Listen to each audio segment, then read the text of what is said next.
Welcome to the Aperture Science Computer-Aided Enrichment Center. I am a genetic life form and disk operating system. What was that? Logic error detected. Subject should not have been able to enter this area without the aid of an Aperture Science handheld portal device. Where did you come from?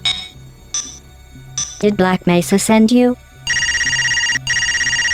I would say it's nice to meet you, but it's not nice to lie. Go away.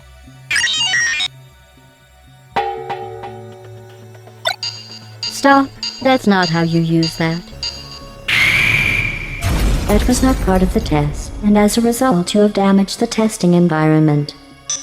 You know, your rule breaking just now made me realize how much I miss my last test subject. The only thing she ever broke were bathroom scales.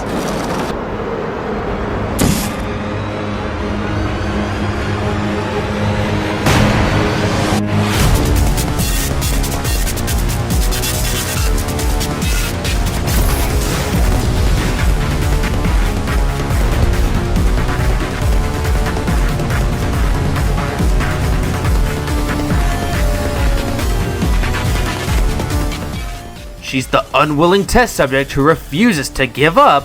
It's Chell from the Portal series.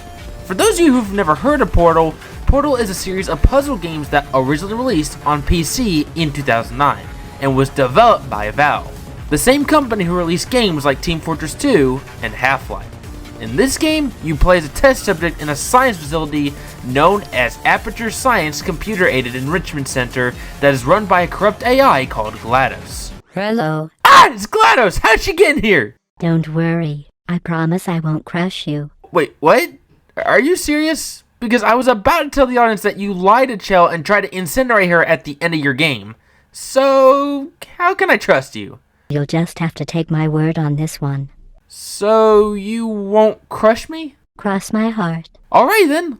As I was previously stating beforehand, Chell must navigate through the various test chambers by utilizing a device that's capable of shooting 2 different portals for transportation. Despite having the willpower to never give up, that's all we really know about Chell. She hasn't made it clear who she is. However, we do know a lot about Aperture Science and its founder, Cave Johnson. To summarize, Cave Johnson rebranded his shower curtain manufacturing company, previously known as Aperture Fixtures, into an experimental science company in the 1940s. He was a very ambitious man and created many science-based products that made his company a lot of money. However, his ambition resulted in the death of his company as well as his own death, because he wasted $70 million on moon rocks and crushed them up to make a dieting gel. Turns out that moon rocks are pure poison when grinded up, and anyone who consumed it died shortly after that. However, in his last attempt to cheat death, Cave Johnson hired a bunch of scientists to transfer a human's consciousness into an AI machine. He died before the machine was built, but he passed the torch to his assistant, Carolyn, right before his death. Using Carolyn's consciousness, they successfully put Carolyn inside a genetic life form and disk operating system, also known as G.L.a.D.O.S.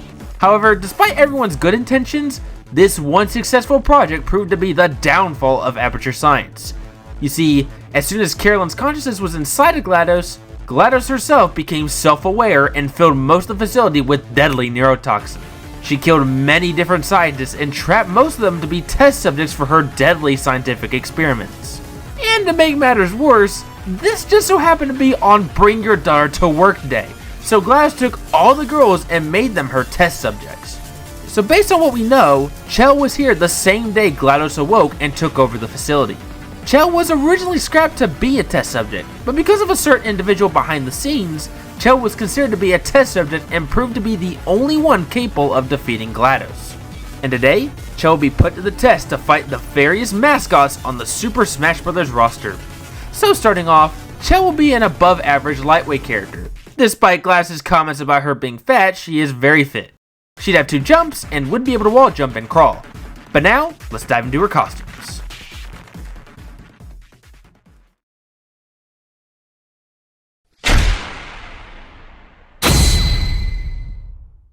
For Chell's default appearance, she'll be in her iconic appearance from the game's sequel, Portal 2. For the next 6 alts, this will have Chell in different color schemes that reference all the various cores used to control G.L.a.D.O.S. First we have red. in reference towards the Anger Core. Then we have Yellow, which references both G.L.a.D.O.S as well as the Space Core. Space. Oh no, I shouldn't have said that! Shut up! Then we have Green, in reference towards the Adventure Core. Then Blue, which references the Intelligence Core, as well as the Unintelligent Core weakly. Then Purple, which references the Morality Core. And then we have Pink, in reference towards the Facts Core. And the final alt will be a costume. It'll have Chell in her orange onesie from Portal 1. Now with all that out of the way, let's go ahead and dive into the moveset.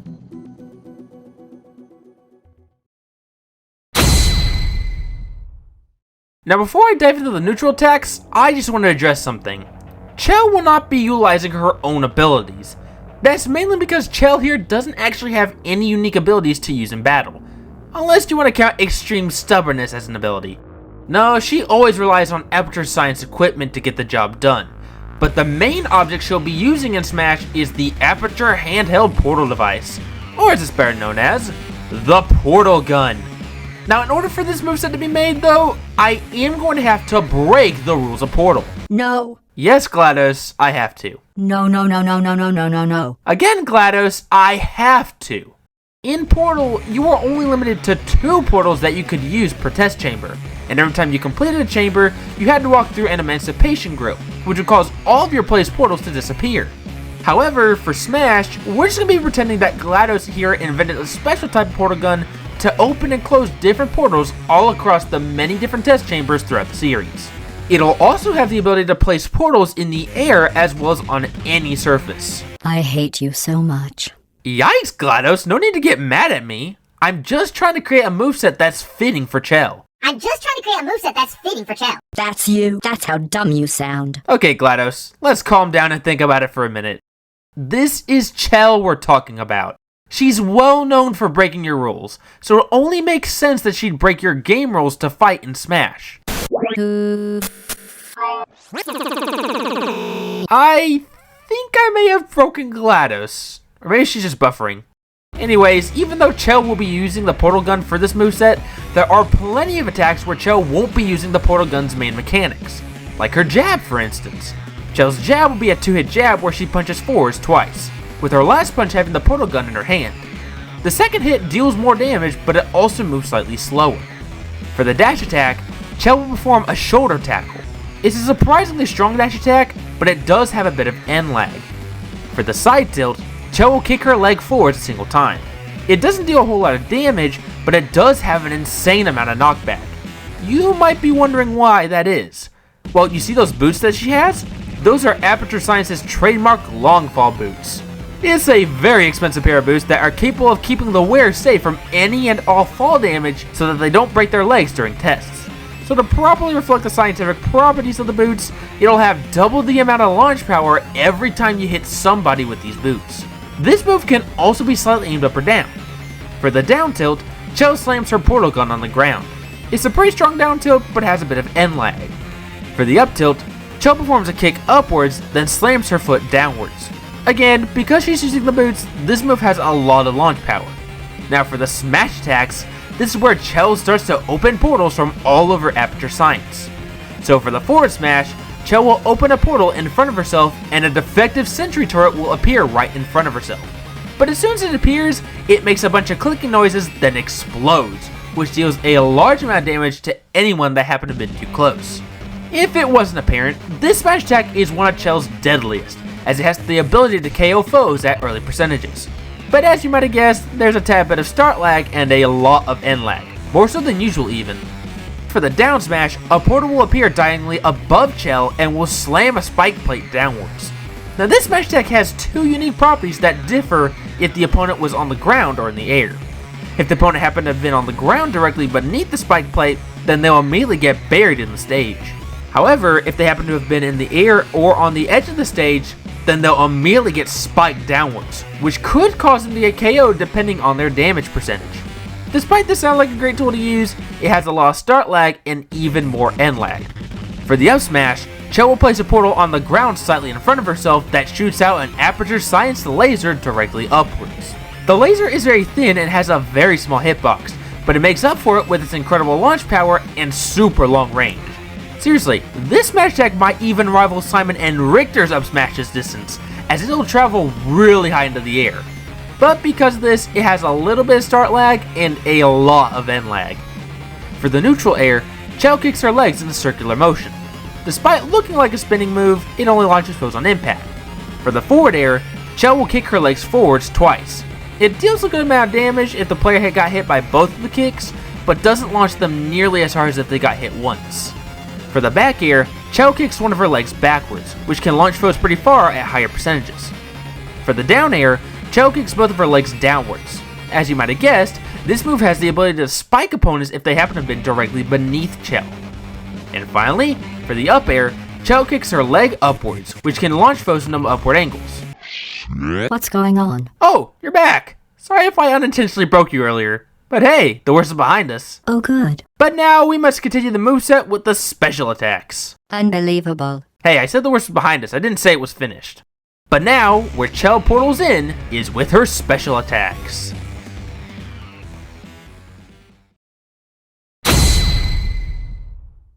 Now for all of Chell's special attacks, Chell will be utilizing portals to her advantage. So for Chell's neutral special, Chell will use the portal gun to place 2 portals on any surface or in the air. Just simply pressing the special button will have Chell shoot out a blue portal forwards. This blue portal will travel forwards for a brief minute and immediately gets placed on either a surface or in the air. This blue portal won't immediately activate until you place your second portal, which you can do by pressing the special button again. Once both portals have been placed, they behave just like how they are in the original game. Objects, projectiles, and even players can enter and exit these portals, which can be useful in many different ways. Once a portal has been placed on either the ground, wall, or in the air, it remains on screen for about 20 seconds and slowly starts to flicker when it's down to its last 5 seconds. Then after that, both portals completely disappear and cannot be placed again until 10 seconds have passed. Now that's just if you tap the special button, but if you hold it, then Chell can freely aim where she places these portals by using a reticon to aim her shot. Despite sounding like a very great special, it does have some limitations. First of all, these portals will have an automatic feature to cut an opponent's launch power in half if they happen to have passed through the portals at great speed. In layman's terms, speed thing goes in, not so speed thing comes out. The main reason for that is because I know a lot of people will be utilizing these portals as a way to cheat players into an early death. For example, let's just say there was a portal on the surface of the stage and at the bottom of the stage, and someone decided to spike an opponent into one of these portals so they'd seamlessly fall through the stage and into the blast zone. That sounds way too broken, doesn't it? So trust me, reducing their falling speed after exiting these portals is a good balancing technique. And second, just like Steve's block placement, there is a limit to where you can place portals. In my example, I mentioned placing a portal at the bottom of the stage, which I know a lot of you are shuddering at the idea of. But don't worry, portals cannot be placed at the bottom or the far ends of the stage. Trying to do so will result in the portal not being placed. They can still be used off stage, but not far enough to the point where you could easily get KOs. This special may sound complicated, but I promise you that this move can be useful for many different scenarios, so use the special to your advantage. Now for the side special, Chell will place a portal in front of herself and shoots out one of 3 different things: Repulsion Gel, Propulsion Gel, or Aperture Science's Sentry Turret. Starting with the Repulsion Gel is a blue substance that repels anything covered in it. It was originally sold worldwide as a sort of dieting gel, but was immediately pulled from store shelves after discovering that a certain element on the periodic table was in the gel. They didn't know which element it was, but let's just say it did not like the human skeleton. Anyways, it was repurposed as a sort of trampoline gel in some of the test chambers throughout Portal 2, and it'll act the exact same way in Smash. You see, as soon as this gel shoots out of the portal, it covers the opponent in the gel and makes them easier to launch compared to normal. Not only that, but if it happens to have gotten covered on the surface of the stage, then it'll act as a sort of trampoline for about 6 seconds until it disappears. Now for the Propulsion Gel, it's basically the exact opposite of the Repulsion Gel. Unlike Repulsion Gel, Propulsion Gel will speed the player up if they happen to have been stepping on the gel. However, it also causes them to gain very little traction, meaning that their movements will be much more slippery than usual. Aside from that, the Propulsion Gel will remain on stage for a total of 12 seconds instead of 6, so this gel could be used for many different purposes. Now, there's one more thing that I'll be incorporating with the gel. Once the opponents get covered in either the repulsion gel or the propulsion gel, they'll actually get different properties to aid them in battle. If they happen to have been covered in repulsion gel, their jumps will greatly increase, meaning that they'll jump much higher than usual. However, if they were covered in the propulsion gel, then they'll get a temporary speed effect, but also lose some traction. Both of these effects last for a total of 5 seconds and cannot be stacked, so keep that in mind. And the final thing to appear out of the portal is a sentry turret. Unlike the gel, sentry turrets don't give the players any sort of effects. Instead, its main function is that it has an infrared beam that goes all the way to the blast zone. This beam doesn't deal damage, but instead acts as a sort of tripwire, because as soon as an opponent steps in the trajectory of the beam, the sentry turret will immediately start shooting bullets to where the opponent was. These bullets don't launch players, but instead cause them to deal small hits of flinching damage, so kind of like Fox's blaster. However, unlike the blaster, the sentry turret will shoot forwards for about 5 seconds until it runs out of bullets. When that happens, it explodes, which can deal a surprisingly large amount of damage. Now I should also mention this, but the sentry turret can be grabbed from behind and be treated like a crate item, so its infrared beam will change if a player was holding the turret. Not only that, but if it takes a total of 15% damage or gets thrown, then it will shoot its bullets into random directions and explode a lot sooner than usual. Something else to keep in mind is that this side special is random every time you use it, with the rarest to appear being the sentry turret, so keep that in mind.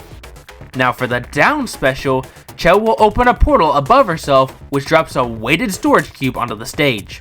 This weighted storage cube acts as a combination between a platform and a crate item, so players can grab them and stand on top of them. Aside from that, once the cube teleports in, it can bury opponents if they were directly beneath the cube right when it drops out of the portal. This weighted storage cube will always remain on stage unless the player throws it off the screen, but Chell can always summon another weighted storage cube when she absolutely needs to. We have warehouses full of the things. Absolutely worthless. I'm happy to get rid of them. Well put, G.L.a.D.O.S. Really, there isn't a good reason to keep these weighted storage cubes. However, there is a very small chance that when you use the down special, a weighted storage cube with hearts all over it will appear. And when that happens, do everything you can to protect it. No. Destroy your companion cube. Why would you say that, you monster? Don't you know that the companion cube has feelings? Any feelings you think it has for you are simply byproducts of your sad, empty life. That's rude. And finally, for the up special, Chell will place a portal directly beneath herself that contains an Aperture Science aerial faithplate. It was part of an initiative to investigate how well test subjects could solve problems when they were catapulted into space. Results were highly informative. They could not. Wait, what? This aerial faithplate acts like a combination between Rosalina's up special and Pac-Man's up special, where Chell will be launched either directly upwards, diagonally forwards, or diagonally backwards by using the control stick to aim. Now, if this move was used on the ground, then the aerial faithplate will remain in the spot where Chell used the up special at until she lands back on the stage. This means that other players can use the aerial faithplate to their advantage, but there are a few things to note. First of all, depending on which direction that Chell used the aerial faithplate in, then the player will be launched into the same direction that Chell went, so you can't get launched into any direction like Chell can. And second, just like how it is in the original games, there is a weight limit on this aerial faithplate. Basically, depending on the fighter's weight class, they'll either be launched very high into the air or very low, with the heaviest fighters only being launched a short distance. Unbelievable. Huh? What do you mean by unbelievable, G.L.a.D.O.S? You've been wrong about every single thing you've ever done, including this thing. What? Hey! You're not smart. You're not a scientist. You're not a doctor. You're not even a full-time employee. Whoa. Now hang on a second. You're viewing this moveset in the wrong perspective. Yes, by your universe's game rules, this moveset is wrong. However, Super Smash Bros. Is a place where certain game rules have to be broken to properly represent every character's game series. Really, by breaking the game's logic, you can properly incorporate the iconic elements of those games into a single character's moveset. Plus, it's not the first time that certain game rules had to be broken for Smash. Just look at Steve's whole moveset. Okay, we both said a lot of things that you're going to regret, but I think we can put our differences behind us. For science. Well, glad to see you come around, G.L.a.D.O.S. And now, for the final smash. Chell's final smash will be G.L.a.D.O.S' Chamber. This will be a cinematic finals match where Chell shoots a large portal forwards. Anyone that happened to have been close to this portal will be pulled into a cinematic. The cinematic plays out with the opponents landing in G.L.a.D.O.S' chamber, and boy is she excited to have new test subjects. She'll proceed to experiment on the players by filling the room with neurotoxin, sentry turrets, and even throw bombs at the players. But then, out of nowhere, Chell comes in and shoots a portal beneath the players and another portal directly on the moon's surface that just so happened to have been exposed when Chell entered the room. Then after this, the players get sucked into space and are sent to the infinite sea of stars, ending the cinematic. This finals match combines various elements throughout the Portal series, as well as the final blow to Wheatley in Portal 2.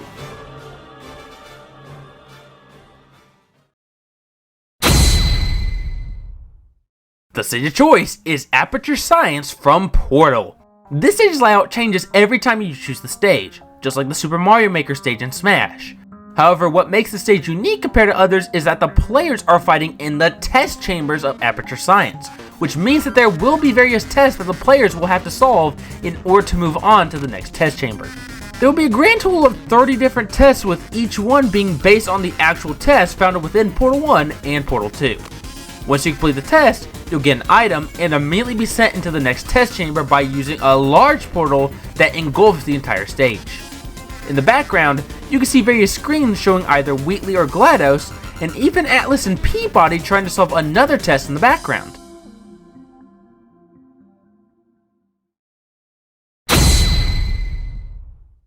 Portal doesn't have a whole lot of upbeat songs, so a lot of the songs here will have to be remixed.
In total, 16 songs will be included, 14 of which will be remixed.